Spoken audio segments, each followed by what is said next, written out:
padaryta dušos, visos sienos, viskas grindys mikrocemento.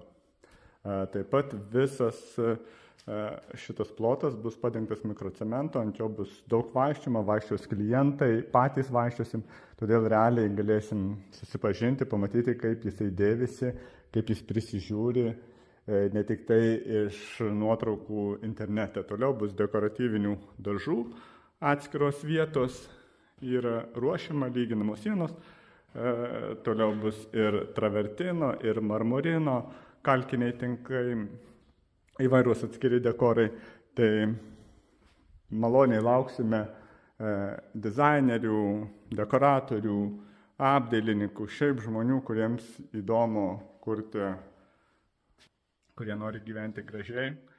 Tai štai taip atrodo, dirbam ir greitai susitiksim.